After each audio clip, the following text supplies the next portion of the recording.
So let's get started. Good evening, dear AIPA members and our valuable guests. Welcome to our 25th Tomorrow meeting. My name is Hilal Numanoğlu. I'm a member of AIPA Supervisory Board, and I will be gladly moderating today's session. This evening, we have a distinguished guest speaker from Croatia, Mr. Aco Momčilović. He will give us a speech on what are the risks of lagging behind in AI on the country level, small countries and big sectors, applications and opportunities. It sounds quite interesting, but before we start, we would like to share the promotional video of AIPA Turkey. Now let's watch it together. Pınar'cığım.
Thank you.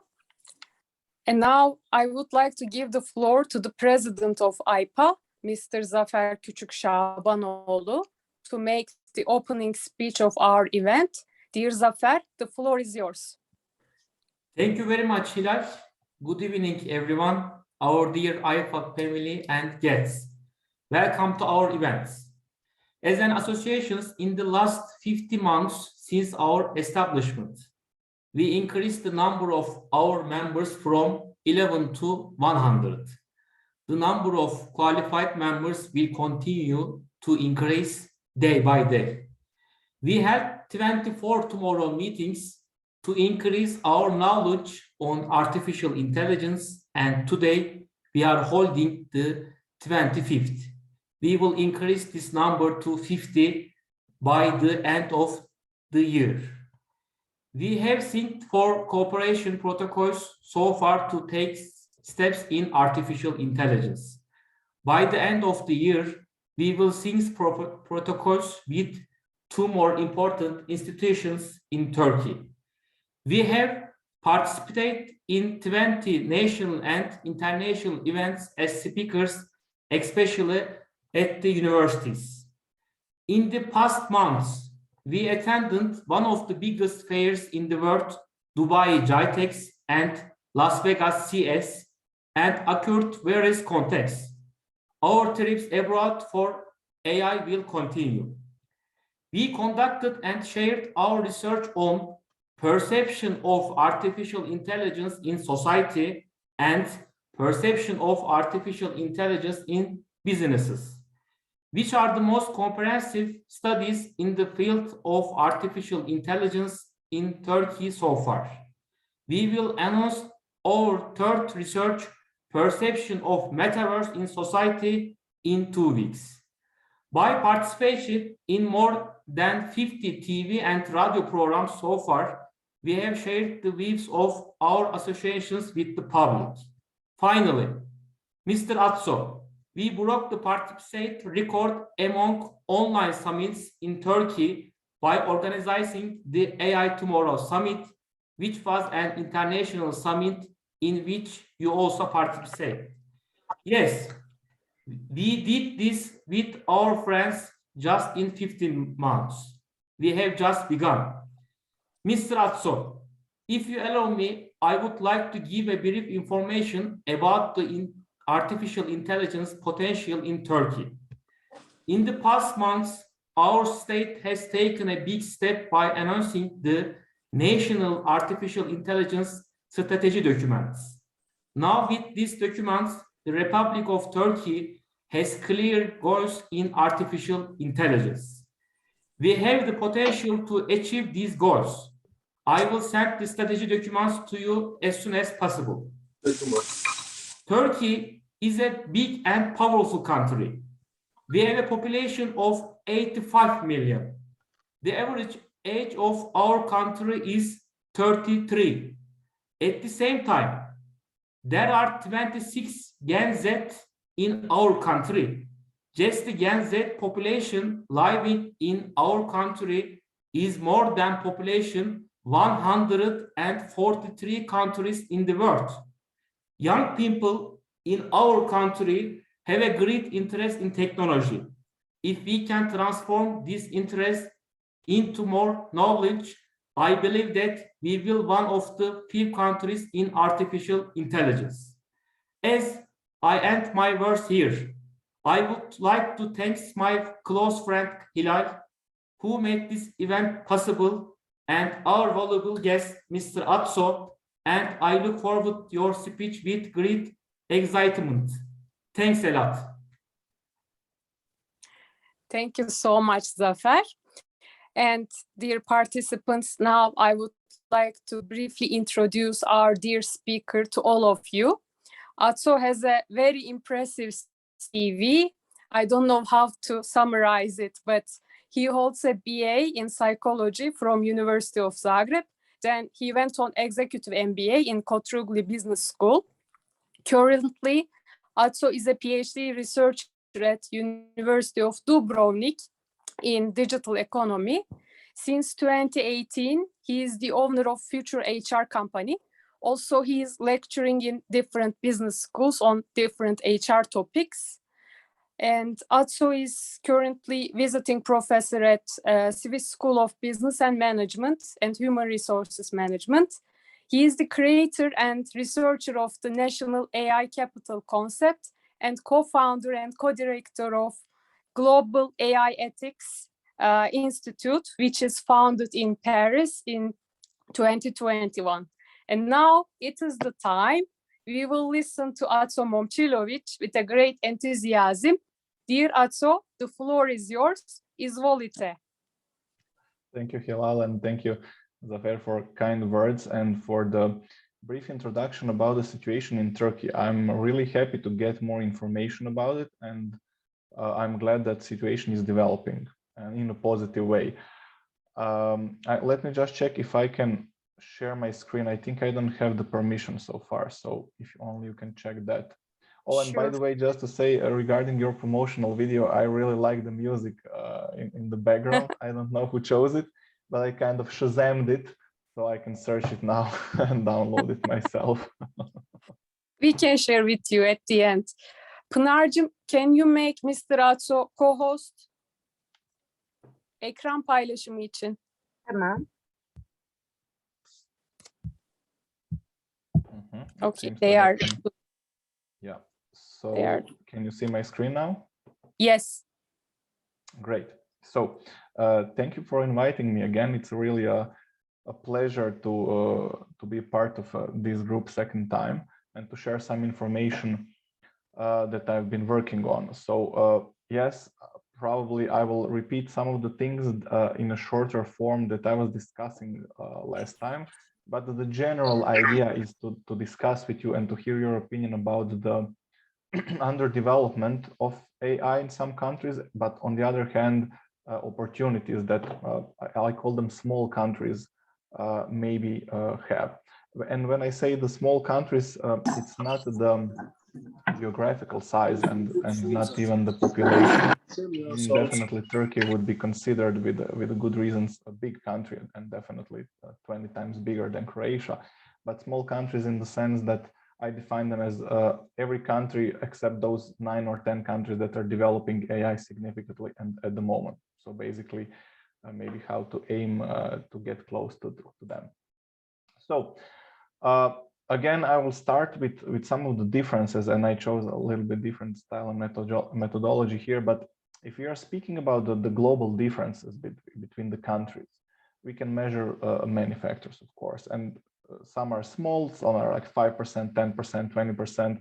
But for example, if you choose the human capital, one of my favorite topics, and if we take one measure of it, so only the global learning data, the difference here between the best countries and the worst countries is ×2. So basically, it's 100% more, which is interesting to monitor. And there are, of course, other measurements of human capital. Then again, if we are speaking about the GDP, so economic measurements, the level of difference is getting higher, right? So it's not even 100%, it's not 200%, it's 10 times. And again, of course, I must warn everybody here, I'm sure that you are aware that depending on the methodologies, those numbers can be even higher and even bigger. So then the question for me was,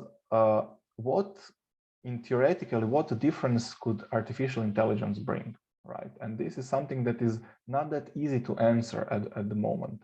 So what do we know at the moment, and what we can monitor is, for example, something like this. You have one very nice slide that is explaining in a very simplified way the race for AI leadership, right? So if you're monitoring the global AI startups, and I'm going to monitor the unicorns specifically on my next slides, you can basically see 2, 3, maybe 4 bigger circles. So it's United States, then it's China, it's Europe, and yeah, Israel as a separate country. Obviously, a lot of countries are unfortunately not on that map, which, well, in my opinion, is not a good thing, and you will see later why. Then again, we can monitor the national strategies and action plans that some companies have, right? And I'm really glad to hear that Turkey is a new country that is devising and hopefully implementing the AI strategy. Because, for example, I think that Croatia created some kind of document, right? And we are kind of very often doing exactly that. We are doing something on the paper, so we kind of have the requirements fulfilled, but after that not much happens, unfortunately. So then again, there are countries who are doing something actively, and of course you can see all of those who are unfortunately lagging behind with the unpredictable consequences, I'm afraid. Then this is one slide from my research that I did 2 years ago with the experts from all around the world. I had a survey with more than 200 experts from 56 countries. And I'm putting this slide only because of this information, which is actually very deep, a question with a lot of things to discuss later. But what they were predicting is that basically AI is going to be led by the private companies and corporations. There is certain trust in startups, and it is hard to say at the moment if this trust is justified or not, but definitely positive expectations.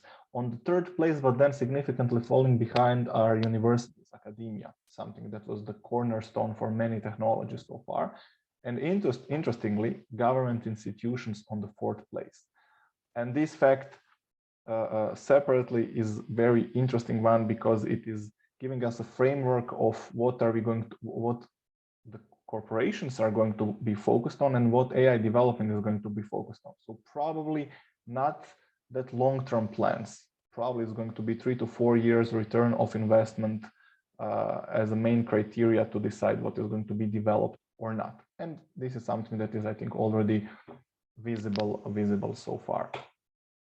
And in the meantime, I was, of course, searching for the similar articles, and you can see from MIT Technology Review, they're getting to the same conclusions and having same concerns. So basically, artificial intelligence is creating a new colonial world order, right?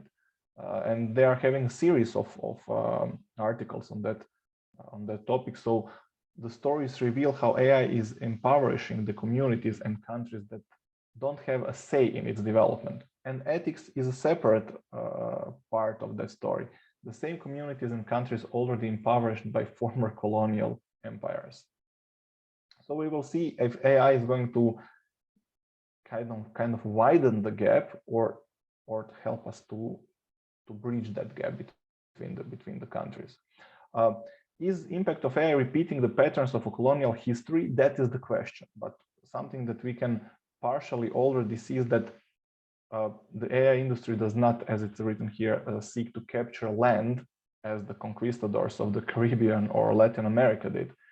But the same desire for profit drives it to expand its reach. So the more users a company can acquire for its products, the more subjects it can have for its algorithms, the more resources, data basically, it can harvest from their activities, their movements, and even their bodies.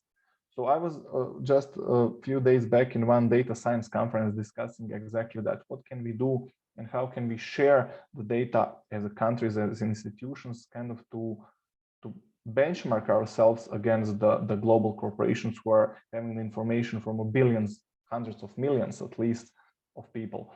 And just one small piece of data for every country to consider and to see yourself where you're at. So basically, you're either using the data, doing something with it, creating algorithms, or you're labeling it.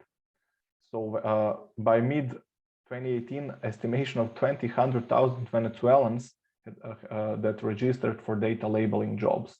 This is, of course, kind of the, let's say, economic consequence of their situation, and they could be, let's say, kind of exploited for those jobs. Unfortunately, they're not using their data, they're just working for the others. And then the question is this going to happen to some other countries, or what countries this is going to happen? Also, we have a Africa warning, right? So while traditional colonialism is driven by political and government forces, algorithmic colonialism, it is, I guess, a new term, is driven by corporate agendas. And you can connect it with my previous slide about corporations developing AI. While the former use brute force domination, colonialism in the age of AI takes the form of state-of-the-art algorithms and AI-driven solutions to social problems.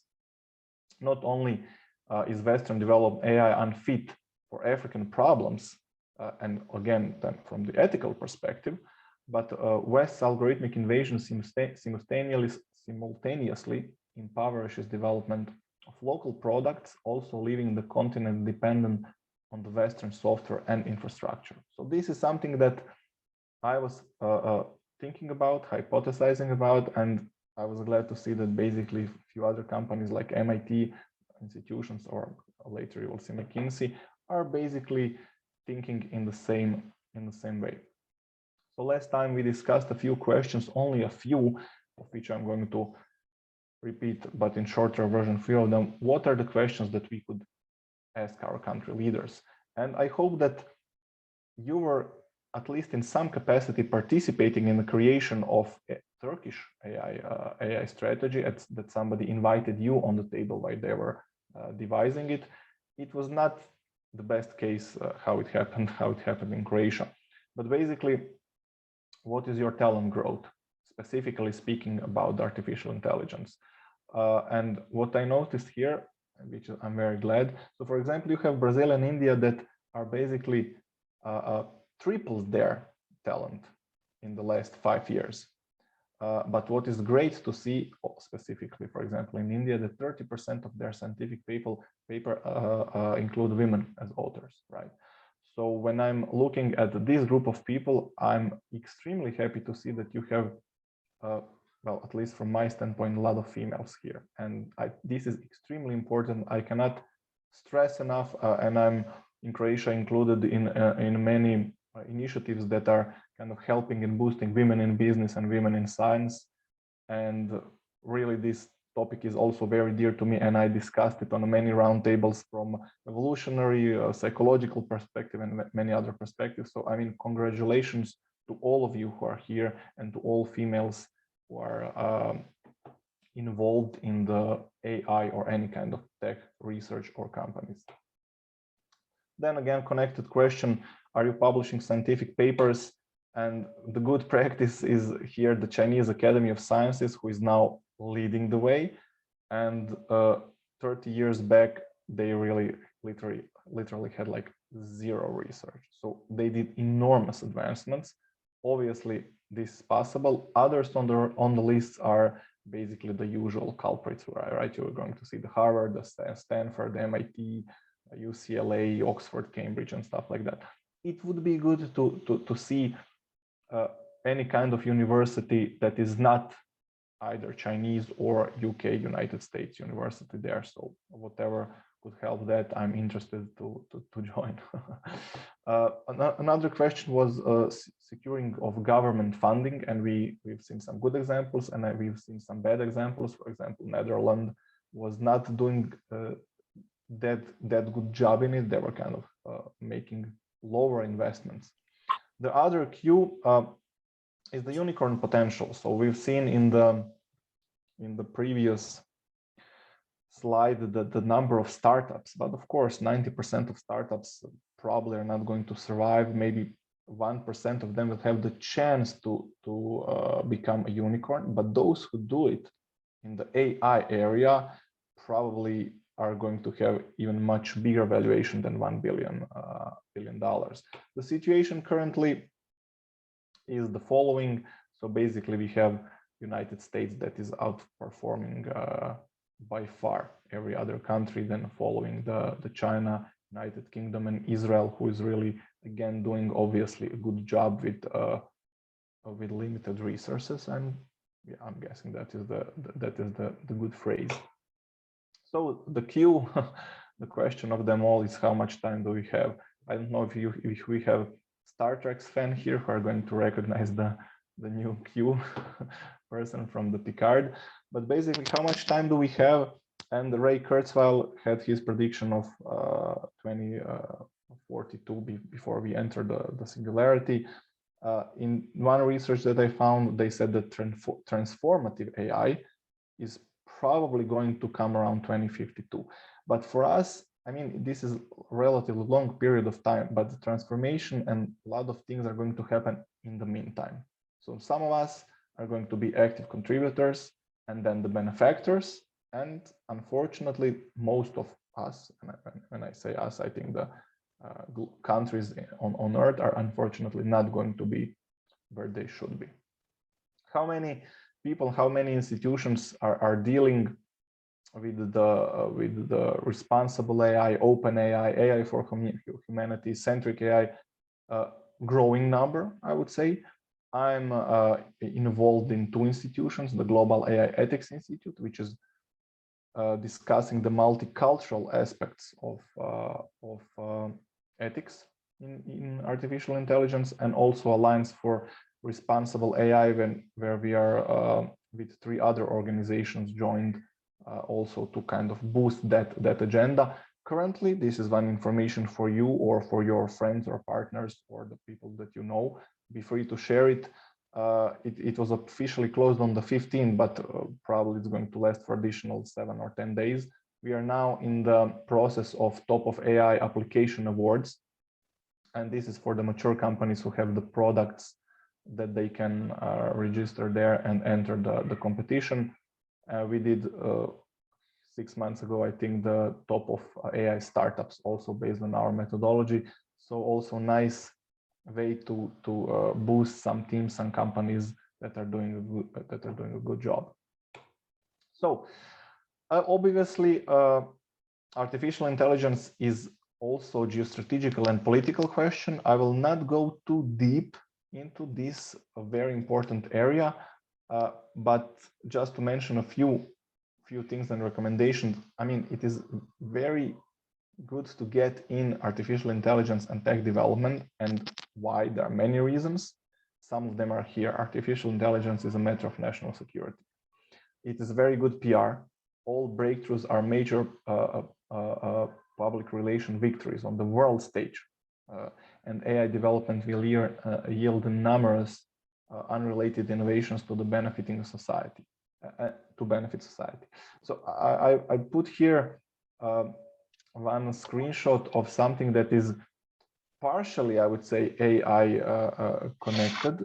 We don't have the full information now, but for example, with the current tragical war between Ukraine and Russia, this was interesting to find. So basically, Ukrainians created something like Uber for their artillery, right? So it is kind of distributed. They don't have the usual tactical groups of their artillery. They are kind of dispersed, and they are getting information about the location of the Russian troops from different sources, combining them all together, sending it in one software that they obviously created, and having much better results than in the current agenda. So basically, I think that, and this is one very interesting thread on Twitter, they came from the time of reaction of our artillery from 20 minutes up to it is, I think, in some cases to 30 seconds, which is incredible. So you can imagine how only few things like this could change significantly outcomes of many wars that might happen, or deter or prevent some wars that are probably potentially could happen. Yeah. So the conclusion from McKinsey that was also very interesting and confirming what I was suspecting is that late adopters in the artificial intelligence might find it difficult to generate impact from it, because front runners have already captured AI opportunities and late adopters lagging developing capabilities and attracting talent, right? So this is the key question, the key issue that that I'm trying to solve with different institutions, with different friends and different researchers.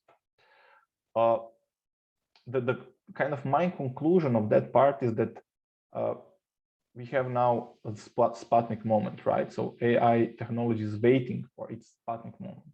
So there is a clear comparison between the space race in the 60s and the present day surge in the national AI development. So the question is, who is going to be first, and what are going to be the consequences for all the others, right?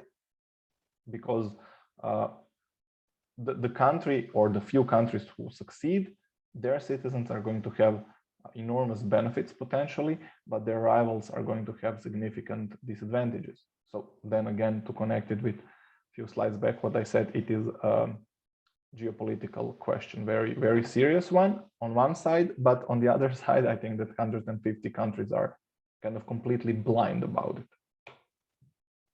So what can we do, right? What can a country like Croatia do, but what can 70–80% of European countries do, or 90% of countries around the world? Maybe one recommendation to be one possibility would be to find the smart specialization. But the question is where to focus, right? So if you're going to decide about your strategy, are you going to take the projects that are going to compete with Facebook, with Amazon, with Apple? I'm not sure, right?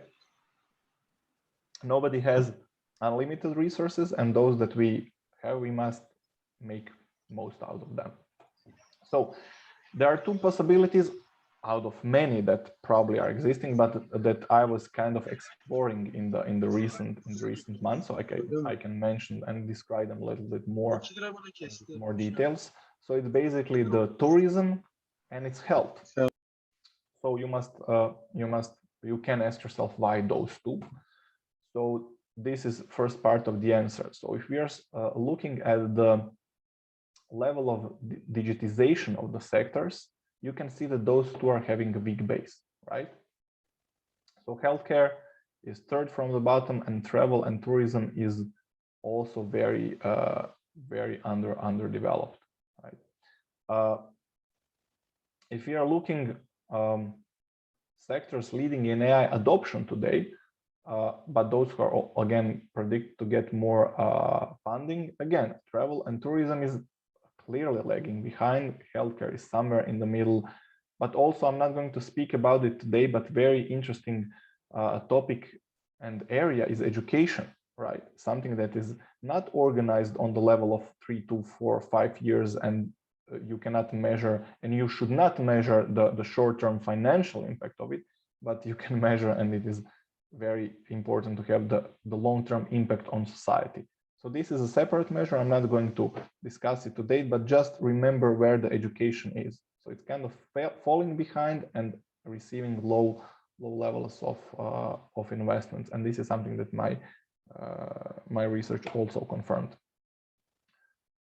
And then when you combine those two data with this one, you will probably get the answer. So basically, what is the potential value from AI over the other techniques? So the travel is the first one. Very interesting, right? So it is kind of underdeveloped, but with a great potential. And also cross-sector potential, again, very interesting research. If you're checking what sectors are having the potential to create value across different sectors, then again you have healthcare systems and services and travel on a very good positions, right? So this is something that when I was considering the Croatian situation, I said, okay, this makes sense because we are reasonably good in some of the healthcare product services companies that we're having, and definitely Croatia economy is unfortunately over depending on the tourism, right? As far as I know, the Turkey also has a very good tourist industry. So I was thinking, yeah, it would be interesting to mention those two. So we can have different applications of artificial intelligence, and researchers are showing that to us. So for example, personalized services, virtual assistants, chatbots, and I'm going to show you a few examples. Back office automation for many hotels, post-trip loyalty sentiment analysis, operations management, hotel staff assistance, lodging services, and many others. What the scientific research concluded? Well, they made kind of 3 clusters of development of AI or potential development of AI into tourism. So it is hospitality and gastronomy, it is destination management, and interestingly, airports, theme parks, and other what they call. So some startups could probably aim some of the problems and some of the opportunities in those specialized areas to make a progress. And maybe to mention a few examples, so AI could make transportation more organized, leading to fewer accidents or traffic jams. This was one of the possibilities in the tourism. Another example would be as tourism sites where crowds could be managed more effectively, so leading to less overcrowded sites and attractions in general. So definitely all of those big cities who are having a lot of tourists visiting them, and I know that Istanbul is one of them because I visited it. They're probably having, during the season at least, problems with overcrowded sites. Again, it's not that it's nothing happening in tourism. We have chatbots already used by Booking, by Skyscanner, and by Expedia. They are developing them on a monthly basis, basically, and many others are going to join sooner or later. We have Airbnb that is using machine learning already, also interesting practice. We have many startups, and of course, I'm not even sure if those startups are going to be here in 12 months or in 2 years, but their idea is definitely very valid. So Travel Stop is simplifying business travel, speeding up booking process, automating expenses reporting, and providing cost-saving insights using artificial intelligence. This one is creating this real-time crowd monitoring for attraction and events. So those things that were kind of recognized from the researchers really now are somebody in the business, some startups, some investors are kind of trying to solve those problems. Also, there are some big players that are doing at least something. So you have robots and robot-like systems. So basically, Hilton created Connie, but also there was a plan in Heathrow in 2020 to create AI-powered bot on the airport. This was also, I think, in many media because it's kind of a popular example. Henna Hotel in Japan, basically staffed only by robots, right? So there were no humans working in it. Definitely good PR stunt, if nothing else. But we are going to see how this develops. I can see the trend that is moving into that direction with, again, very interesting consequences on the workforce.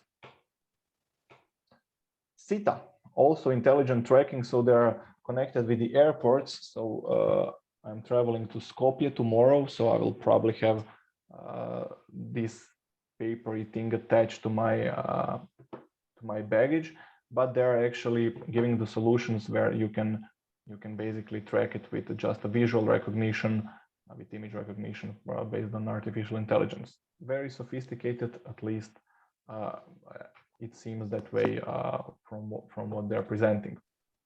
And then, of course, hyper-local tourism, creation of the content, which is also happening in small areas around the world. So tourism is doing something, but I think that the potential is even bigger, and I'm sure that it is much bigger than what we are having at the moment. The second area that I was also kind of involved in the recent months is health, right? So I mean, obviously there is no surprise if we just pick one disease and check numbers connected to the potential improvements, we would get to the billions of something, right? And I did check, and I did choose one disease and kind of worked on it a little bit. So in general, we can have a lot of benefactors in the health. So people who, of course, there are patients, right? Citizens who can have benefits and their health based on AI. You can have the healthcare providers, but also insurers and regulators. Well, how exactly? There is AI, but also a tech ecosystem that is kind of already now developing. And I found one good example. So we are having wearable sensors and devices, right, who are gathering our data. We have smartphones and applications who are in real time kind of processing them, e-health records and data mining. This is, I think, the gold mine here. Telemedicine and online communities and social media. This was, for example, part that I was not aware of. And then I found when I was researching it for one conference, that this is also one very important part of the future AI tech-based health improvements, right? Communities that are directly helping each other without necessarily without involvement of doctors. So the disease that I was kind of trying to crunch the numbers is diabetes, right? So I can go in much bigger length, but this is just the raw numbers, like hundreds of millions of people who are having diabetes, millions of people who are dying, and the number is growing, which is again quite scary.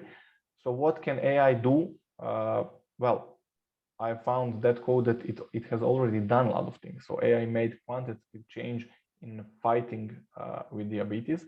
It can assist in a different part. So it can help us to do the prevention, to organize our lives better, to kind of to avoid diabetes in those people who are genetically or in any other way prone to have it. We can do better detection, and we can do better management of the disease. So all of those are, I would say, equally important. And then again, I was surprised to see that, for example, 10% of all health related costs are connected directly with diabetes, just with one very serious and obviously very common disease. So what can AI do also? It can detect patterns of behavior of people who are getting diabetes. It can make early diagnosis. Probably if you're not working in the health industry, you're not aware that there is a significant percentage of people, of adults, and it's like ranging from 30 to even 50% of people who are having diabetes that are undiagnosed, right?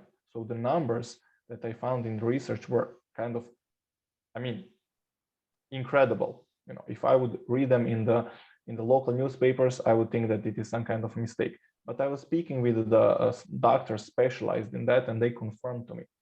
And then, of course, to create personalized recommendations how to treat it and how to behave.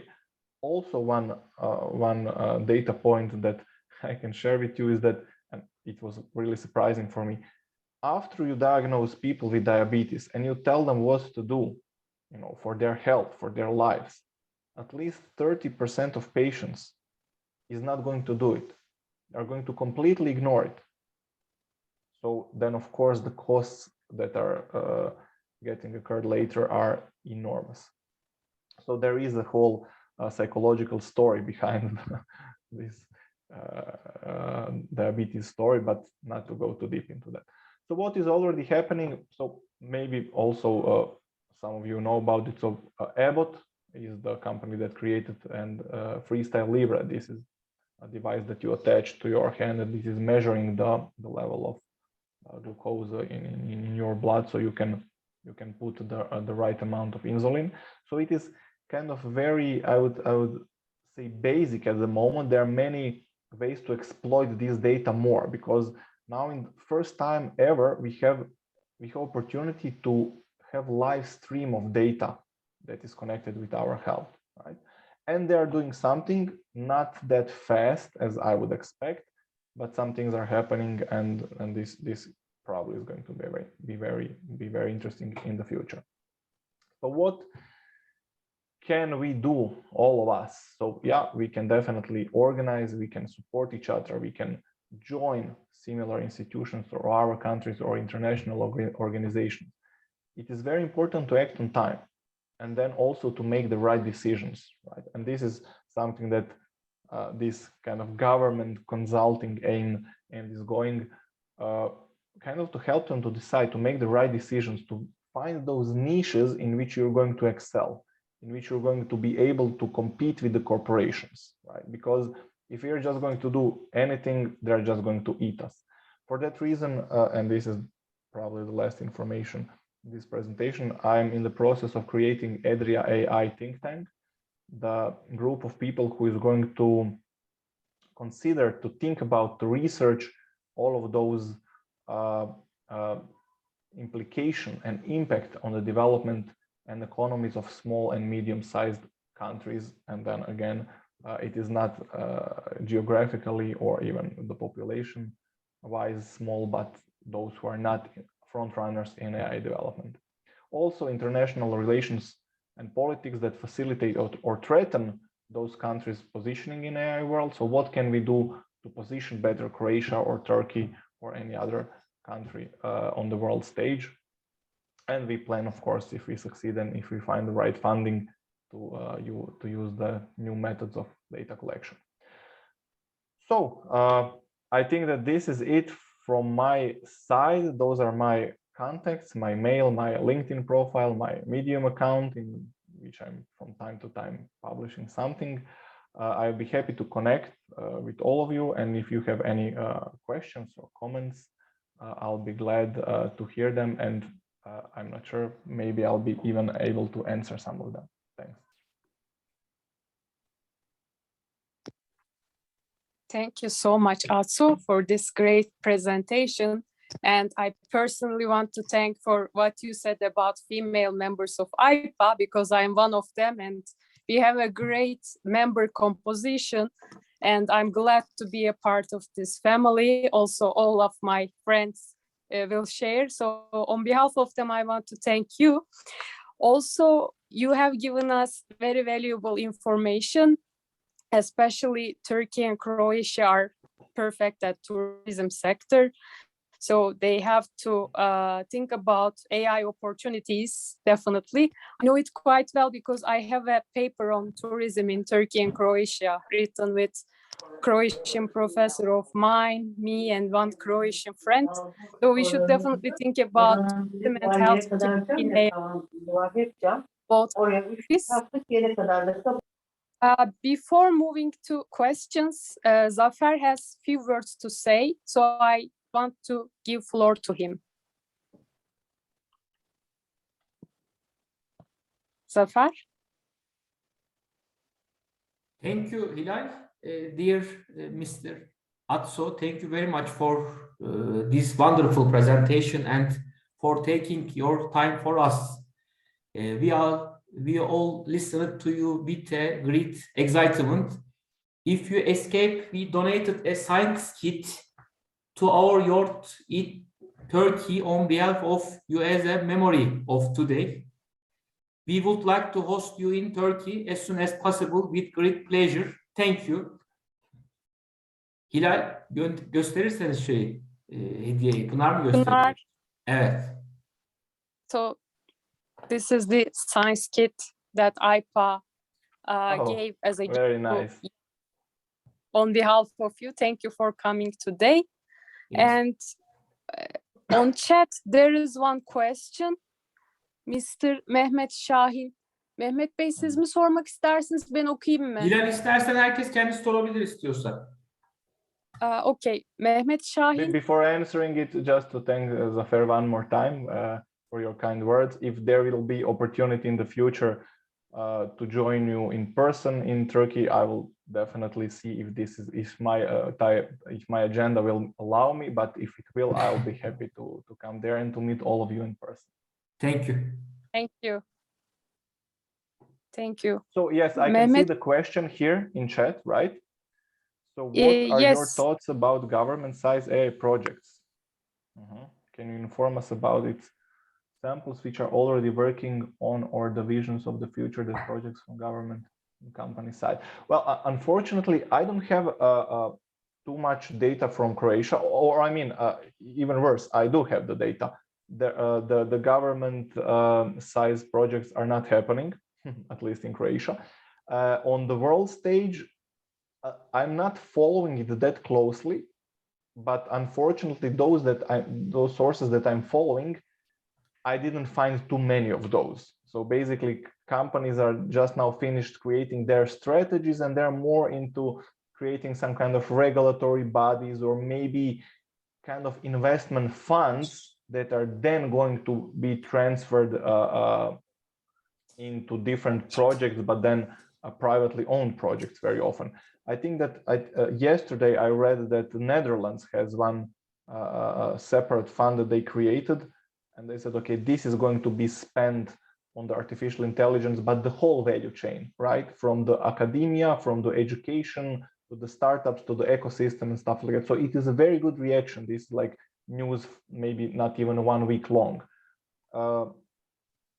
This is going to be very interesting discussion with, I think, enormous consequences, because take under consideration the following fact. Basically, if you look at the 20th century and the main technologies that were created there, all of them, almost, as far as I know, all of the fundamental technologies were created from the government funding, right?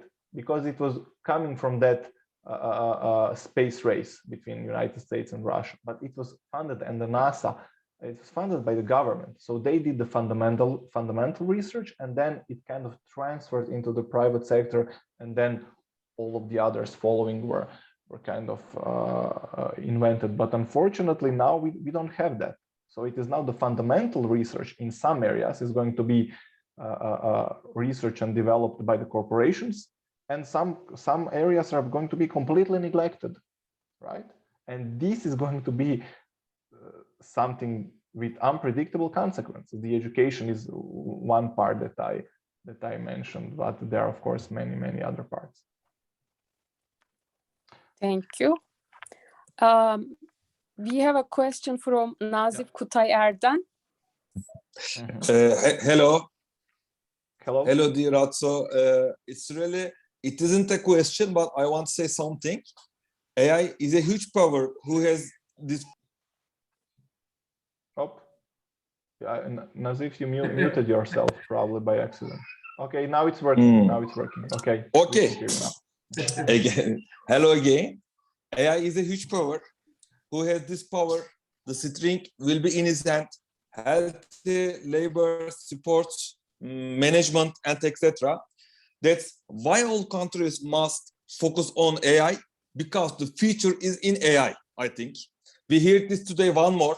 It isn't a question, but I want to say thank you, your good presentation. It was wonderful for me, and I learned a lot of things. Thank you.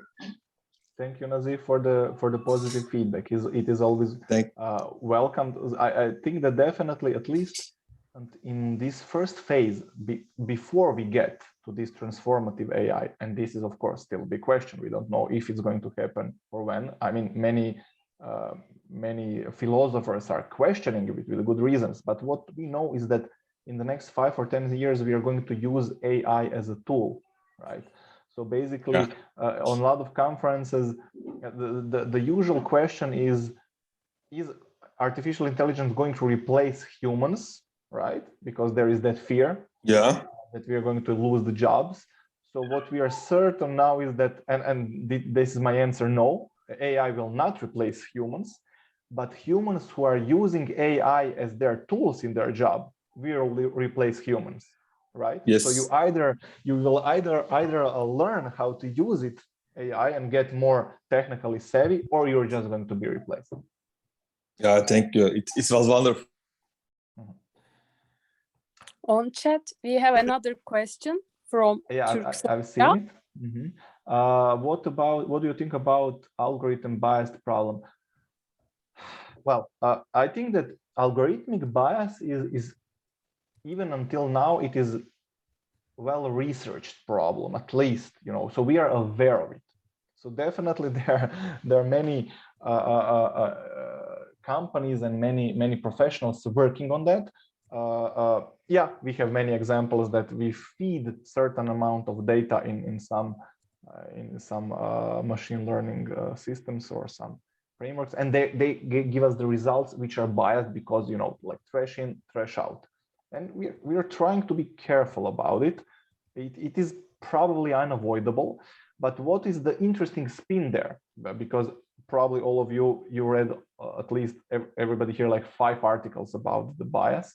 What was interesting for me to hear how we are kind of shooting in our legs in solving that problem, at least we in Europe, with a different regulation. So for example, I was speaking with one consultant from Netherlands, and he is a data scientist working for KPMG, and he told me, look, I cannot even solve the bias. Why? Because first they anonymize our data. So in order to get data, we cannot get information about, for example, gender, right? So we don't know if it is male or female. So then we process the data and something comes out. So then when we apply it, we can see, oh, but okay, it is treating women differently. So, can you stop it? And they're like, no, we can't, because we didn't know it, because you didn't give us the data to compensate for this factor of gender. So this is kind of very interesting, going back and forth. So on one side, we want to solve it, but on the other hand, we are not giving and not feeding the systems with proper data. So it's going to be very funny to see how they're going to solve this problem. Yes, thank you, Aco. Actually, you are right. All the important things is data. If we have relevant data, enough data, so I think there will be a solution for bias problem. But to create the algorithm is easy to be biased, of course, as you know. I think this is a big challenge to solve in AI age, to be unbiased system. And also, sorry, you want to say something? No, please finish. And also there is another question. Maybe we should also focus on AI can AI deepen the inequalities or solving inequalities problem in society? So this is also very big challenging question. What do you think about that? This is exactly what I wanted to stress out. This is the question that kind of is driving me, and I don't know. This is the problem. I mean, I cannot even predict because I don't know what will happen. But I agree with you that it can go both ways, right? It can make the differences bigger or make them smaller, right? And regarding the what you said, the bias, yeah, algorithms are, let's say, reasonably simple to create, right? We have smart engineers who are going to crack the problem. But then to get back to my involvement in the Global AI Ethics Institute, and especially on that topic, I can recommend my partner Emmanuel Goffi, who is the ethics philosopher. The problem is, what is bias? What do you consider bias? Are we considering the same thing bias? So there are significant differences, right? The problem is at the moment that basically 80% probably of the algorithms which we are developing are having one definition of bias, and this is Western culture ethics, right? And they are based on Immanuel Kant's ethic. And what we are not aware that, and again, to call back on the research, there is a research who is showing us that we have on the world level 180 standards of behavior, norms, ethical standards that we could take under consideration, right? From Australia, Africa, Christian countries, Orthodox countries, Muslim countries, and there are like many differences. So when somebody in the Western country says, okay, we are aware of bias and we are going to solve it, we can be sure that, yeah, it probably is not the same bias that others are perceiving, right? And their solution is, again, Western centric. You know, others are not even invited to the table for discussions. I have a wonderful friend and member of the institute from South African Republic, right? And her stories are amazing. Like, you know, we are so far away from even considering all the options because we are kind of focused on this technical part. Let's develop an algorithm, right? And what we are talking about is the trolley problem, right? And it's kind of a joke now. Are we going to go here or there? Yeah. And this is the level of ethics and the bias that we are considering at the moment. But the question is much deeper, right? And I am not even close to the level of knowledge to really give a valuable comment on that topic. I kind of feel as a beginner, right? Yes, thank you, Aco. Thank you very much for your speech and questions and answers. Thank you very much. And Abdulkadir Hocam is raising his hand. Yeah. Hello. First of all, thank you for your presentation. I am board member of AIPA, and I have 2 private schools in Turkey, K-12 schools. I work in education sector. As you mentioned in your presentation, education is not very developed in AI. I wonder that what do you think is the reason of that? Why is not developed very much? Also, are there any initiatives or startups or think tank societies that you recommend me to follow them or to search them? I wondered that. Thank you. Okay, for the last part, the 2 that I mentioned, be free to follow them. So it's Alliance for Responsible AI and Global AI Ethics Institute. Yeah. There is, I think it's called Swiss Cognitive also that are doing the good job, MKAI, and the Montreal Institute of Ethics. So all of them are, I would say, globally recognized. Probably there are many more. So as for the education part, this topic is very dear to me. I stumbled upon it. I mean, of course, I am in that area myself in many ways, but I was preparing a presentation about it. Maybe it was 2-3 years back, and then I researched it more. And then I kind of became aware that yes, on one hand, and it is still confirmed, we are not investing too much into education, which is no problem per se.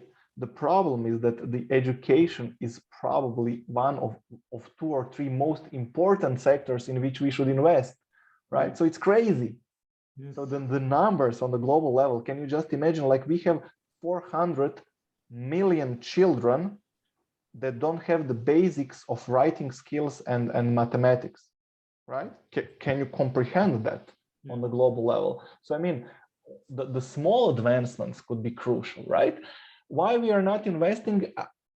I think that part of the answer is something that I mentioned. First of all, in many countries, education is something that is government connected. So governments are poor and investing in many other things. And for example, in Croatia, blatantly stealing money to distribute between politicians, right? So there's no surprise there.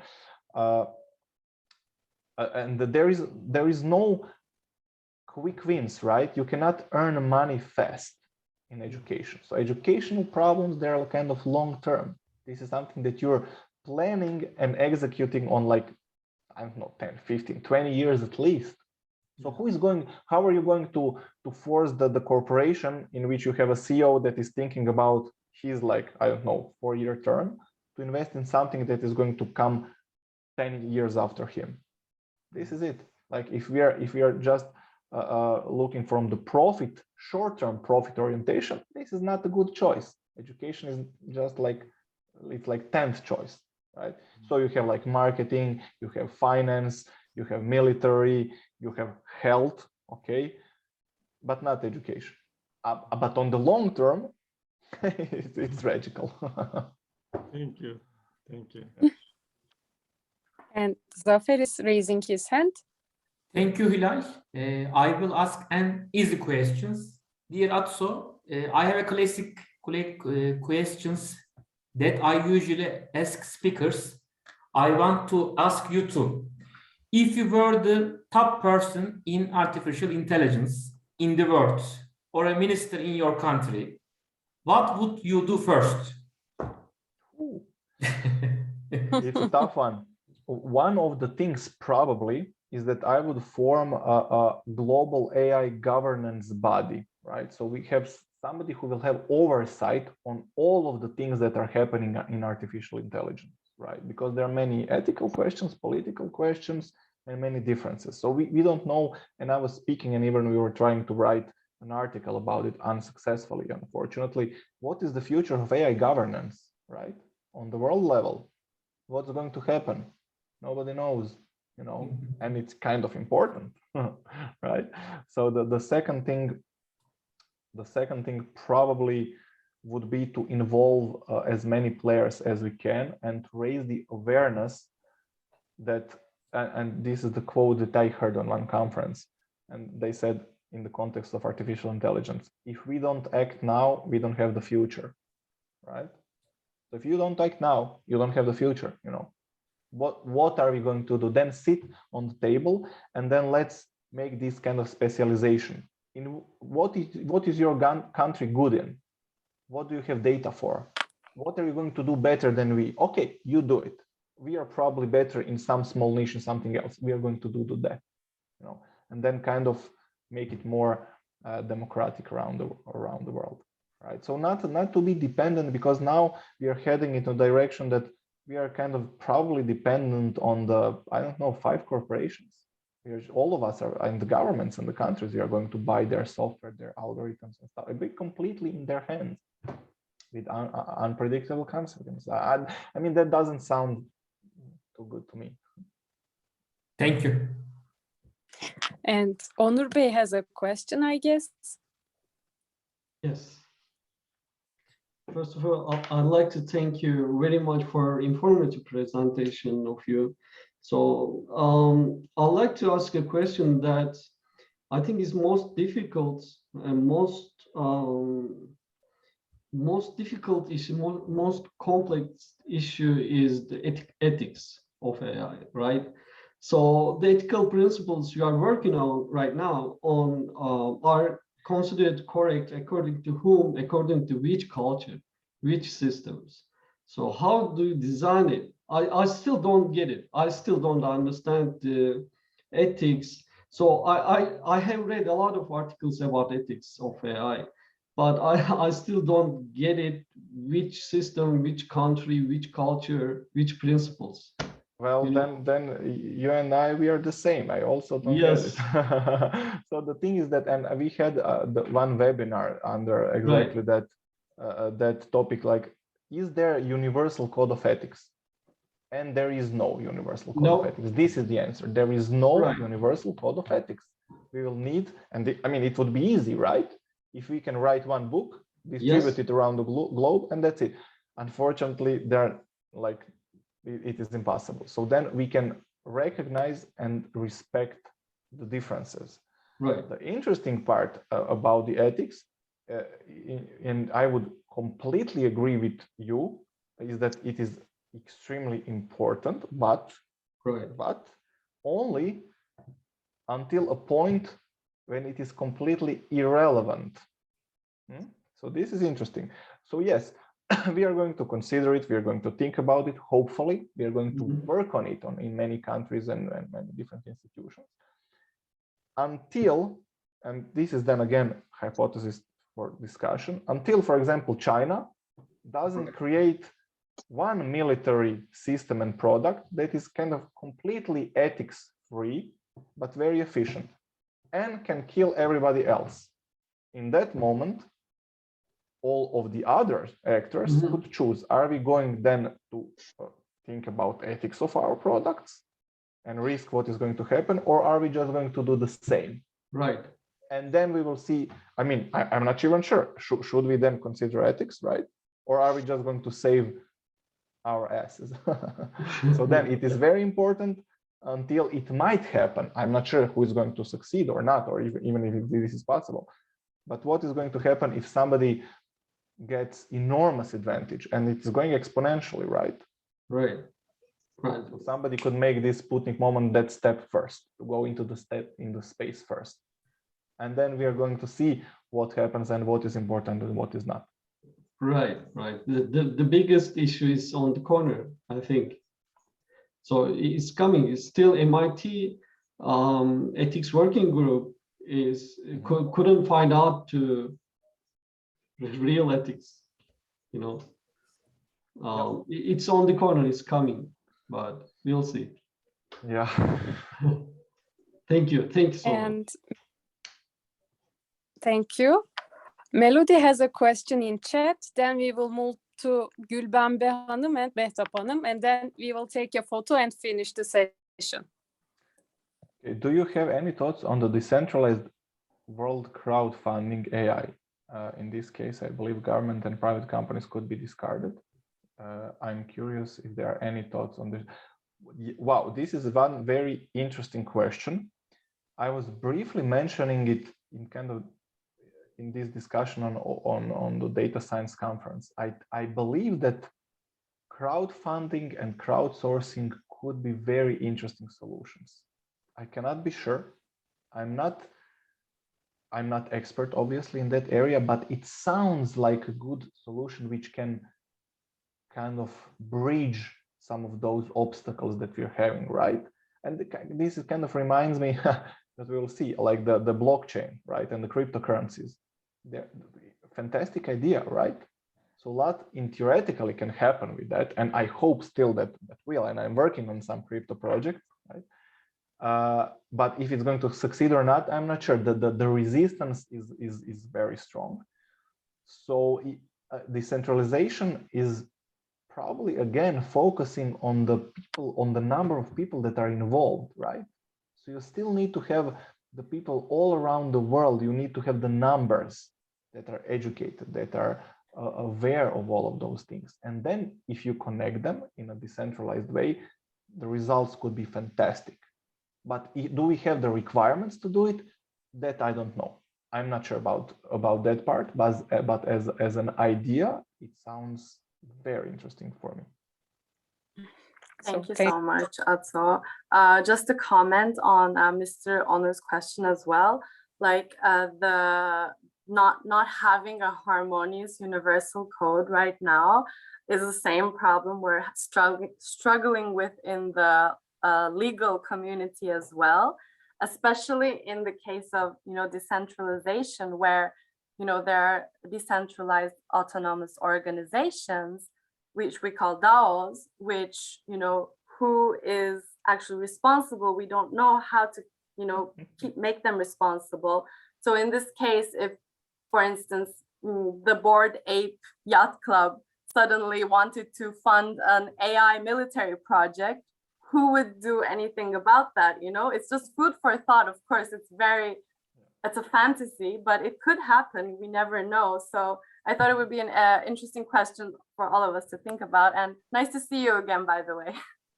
Yes, so the co-founder in Adria AI think tank, she's a lawyer, right? So yeah, we were also kind of discussing it because it's complete mess. The laws and the law faculties, they are like very rigid, very slow moving, kind of like the Roman laws are still taught in, in universities, and like the technology is really crushing them, and they don't know how to behave and how to react, how to adapt all of those laws. So I mean, in 3 weeks, I think I'm moderating a panel on exactly that topic, like justice for AI.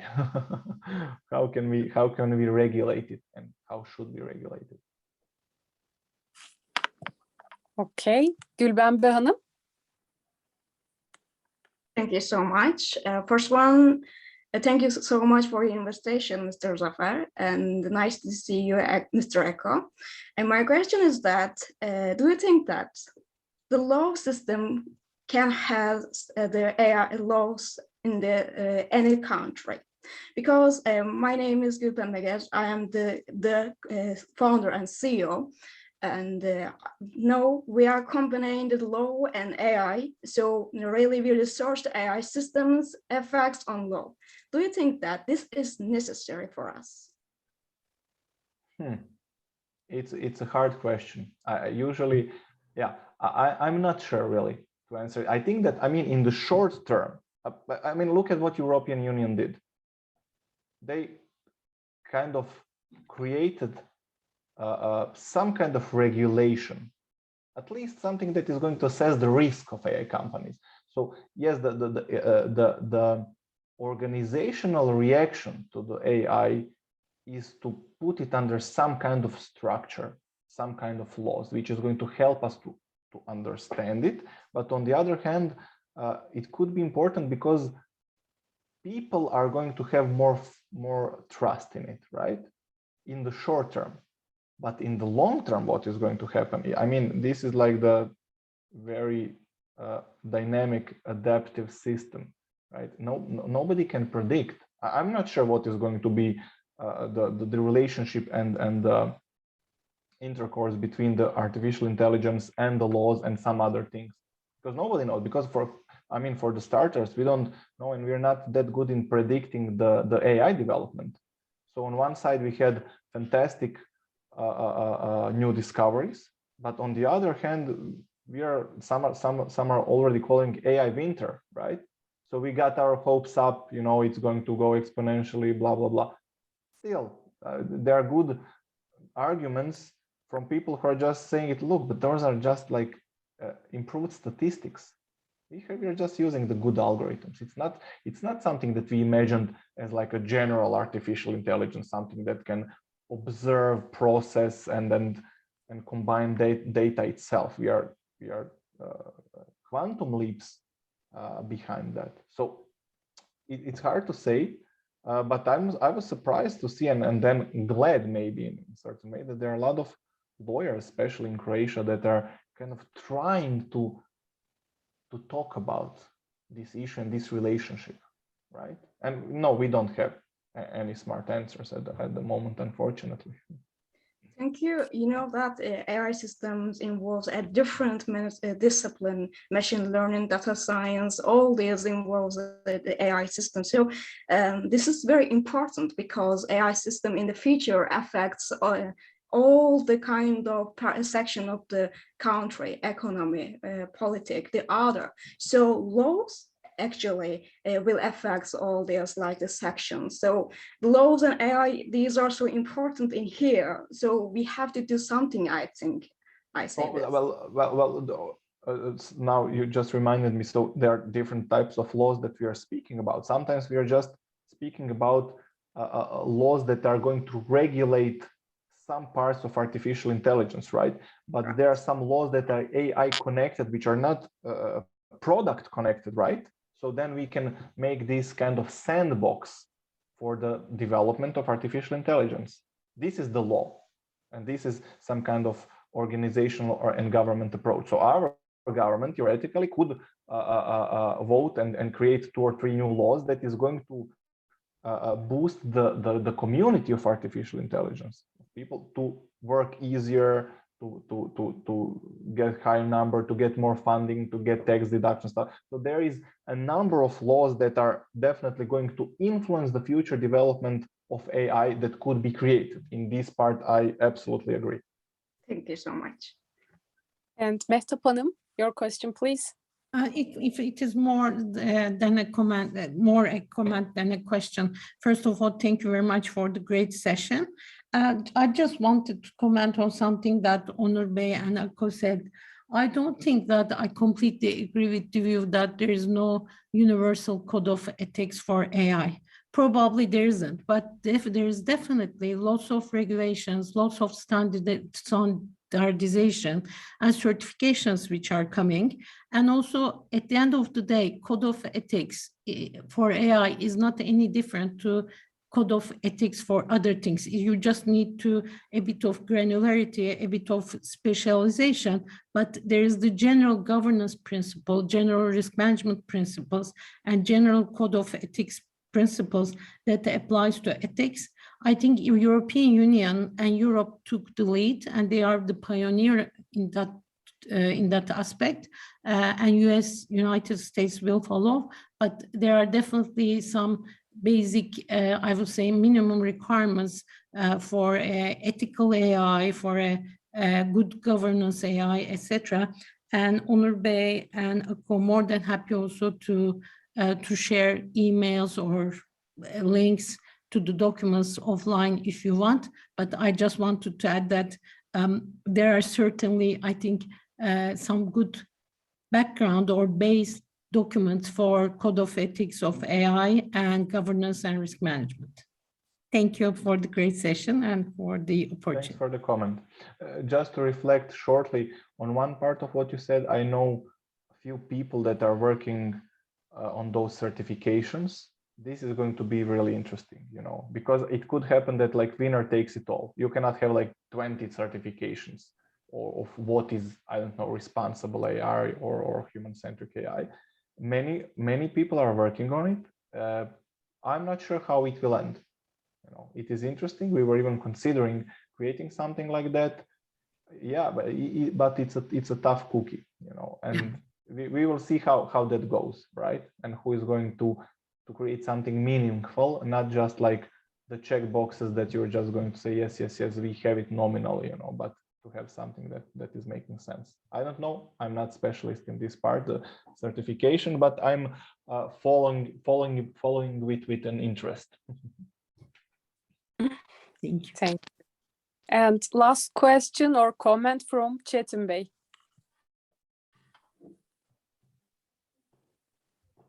Çetin Bey.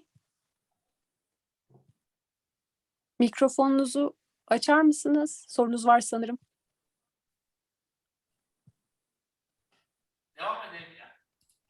Okay, I think he doesn't have question. Oh, okay. He sent us love, and this finishes our session. But before we go, also thank you very much for this great presentation. And dear participants, you asked great questions. We learned even more from Atso. Thank you for your time. I know that you had a tight schedule in the month of May and you made it. You came to our event. This means a lot to us. And as Zafer said, we would like to welcome you in Turkey. It will be great. Thank you, Hilal. And before we finish, we would like to have a family photo and Yes. kameraları açabilirsek.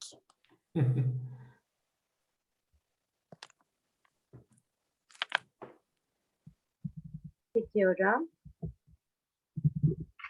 Bir tane daha alacağım. Tamamdır. Çok teşekkür ederim. Once again, Aco, thank you very much for your time, for your Thank all of you. presentation. Thank you for the invitation. Thank all of you for the questions and the discussion. I'm sure that if we had more time, we could do it probably for hours. And yeah, I'm hoping next time also to learn a lot of information from you, because Thank you I'm very sure much. that there is much to learn. Thank you very Thank much, you dear all, and Atso. until the next opportunity. Thank you very much, dear Atso. We look forward to seeing you in Turkey as soon as possible. See you later. See you later then. See you. Bye-bye. Bye.